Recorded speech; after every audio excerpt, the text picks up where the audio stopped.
សួស្តីអ្នកនរគ្នាថ្ងៃនេះខ្ញុំមានវីដេអូមួយដែលនិយាយអំពីការយកទូរស័ព្ទរបស់យើងដែលទូរស័ព្ទ Android ធ្វើជា mouse ដើម្បីបញ្ជានៅកុំព្យូទ័ររបស់យើងដូច្នេះកុំឲ្យខាតពេលយូរសូមអ្នកគ្នាតាមដានបងប្អូនគ្នាជាមុនដំបូងយើងត្រូវចូលទៅក្នុងទូរស័ព្ទរបស់យើងដើម្បីទៅ download នៅកម្មវិធីមួយពី Play Store សិនយើងចូលទៅក្នុង Play Store មកនេះហើយបន្តមកទៀតសូមអ្នកគ្នា search ទៅរកកម្មវិធីមួយដែលមានឈ្មោះថា Remote Mouse ហើយចាប់ផ្ដើមចុចទៅលើកម្មវិធីដែលនៅខាងលើមួយនេះនេះហើយនេះដោយសារតែខ្ញុំធ្វើការ install នៅកម្មវិធីនេះរួចហើយបើសិនអ្នកគ្នាមិនទាន់ធ្វើការ install ទេសូមអ្នកគ្នាធ្វើការ install មកហើយបន្តឲ្យយើងធ្វើការ install ហើយយើងទុកនៅត្រង់យើងទុកទូរស័ព្ទយើងសិនទៅហើយយើងចាប់ផ្ដើមចូលទៅក្នុងកុំព្យូទ័ររបស់យើងដើម្បីទៅ download នៅកម្មវិធីមួយនេះដែរដើម្បីដាក់នៅក្នុងកុំព្យូទ័ររបស់យើងនេះគឺខ្ញុំបែកមកក្រោយវិញមកនេះយើងចូលទៅក្នុង Google ហើយដល់មក search ទៅរក website មួយ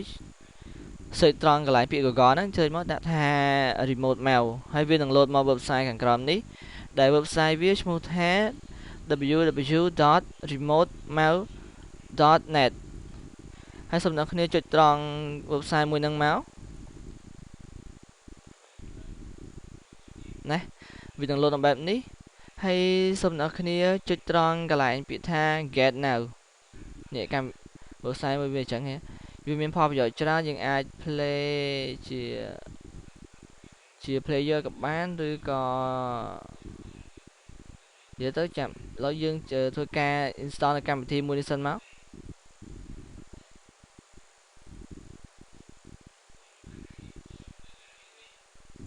នេះហើយត្រង់កន្លែងនេះកន្លែងនេះគេបានថា step 1 ហ្នឹងយើងបានធ្វើរួចហើយត្រង់យើងធ្វើការ install កម្មវិធី Remote Mouse នេះចូលទៅក្នុងទូរស័ព្ទរបស់យើងបើសិនអ្នកទាំងអស់គ្នាប្រើ iPhone iPad Android ឬ Windows Phone ហ្នឹងសូមអ្នកគ្នាធ្វើការ install នៅកម្មវិធីមួយនេះដែរហើយបើត្រង់កន្លែង step 2 បានថាយើងត្រូវធ្វើការ install នៅកម្មវិធី Remote Mouse មួយនេះចូលទៅក្នុងកុំព្យូទ័ររបស់យើងបើសម្រាប់អ្នកប្រើ Mac ចុចត្រង់កន្លែង Mac មកប្រើ Windows ចុចត្រង់កន្លែងនេះអញ្ចឹងសម្រាប់ខ្ញុំគឺ Windows សូមចុចត្រង់កន្លែង Windows នេះនេះហើយសូមអ្នកគ្នាចុចត្រង់ Save File ដើម្បីធ្វើការ download បន្ទាប់ពីយើងធ្វើការ download ហើយសូមអ្នកគ្នាចុចលើត្រង់កន្លែង download ហ្នឹង Remote Mouse ហ្នឹងដើម្បីធ្វើការ install ចូលទៅក្នុងកុំព្យូទ័ររបស់យើងអូខេចុចនេះទៀតមកណាបន្ទាប់ពីយើងធ្វើការ install រួចហើយសូមចុចត្រង់កន្លែងពាក្យថា finish នេះ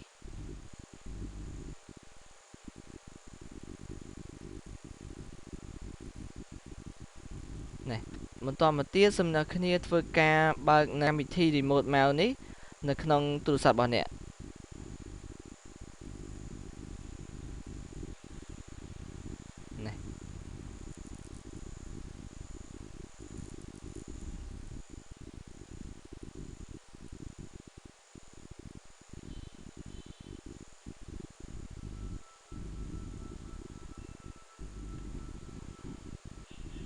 នេះ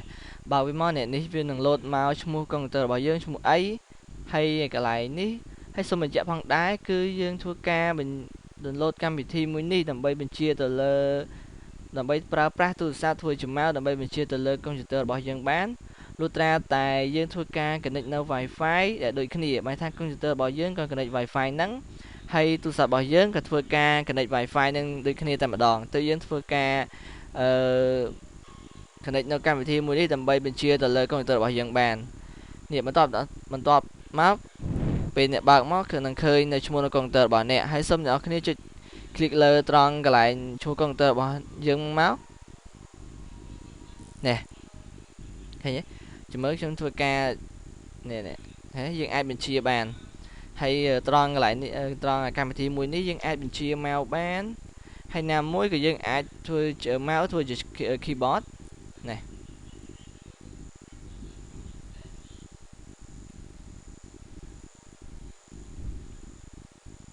មើលធ្វើជា keyboard បានណែយើងធ្វើ keyboard បានយើងអាចវាយនេះគេយើងអាចប្រើនិយាយទៅយើងអាចប្រើប្រាស់វាធ្វើជា keyboard បានហើយណាមួយក៏យើងអាចធ្វើការបញ្ជាបិទបើកទៅលើកុំព្យូទ័ររបស់យើងផងដែរនេះយើងចុចត្រង់កន្លែងនេះនេះត្រង់កន្លែងហ្នឹងមកនេះគេវាមាន shutdown មាន sleep មាន restart ហើយ log out ដូច្នេះកម្មវិធីមួយនេះវាមានផលប្រយោជន៍មែនតើសង្ឃឹមថាអ្នកទាំងអស់គ្នានឹងធ្វើការ download កម្មវិធីមួយនេះដើម្បីប្រើជាផលប្រយោជន៍ទាំងអស់គ្នាហើយដូច្នេះវីដេអូរបស់ខ្ញុំមានតែប៉ុណ្្នឹងទេហើយសូមអរគុណច្រើនសម្រាប់ធ្វើការតាមដានវីដេអូមួយនេះសង្ឃឹមថាអ្នកទាំងអស់គ្នានឹងអាចធ្វើបានទាំងអស់គ្នាហើយបើសិនអ្នកទាំងអស់គ្នាមានបញ្ហាឬក៏មានចម្ងល់ត្រង់កន្លែងណាអ្នកអាច comment នៅក្រោមវីដេអូនេះស្រាប់ហើយកុំភ្លេចជួយ subscribe ទៅលើ channel YouTube របស់ខ្ញុំផងដើម្បីទទួលបានវីដេអូថ្មីៗជាច្រើនទៀតដូច្នេះសូមអរគុណច្រើន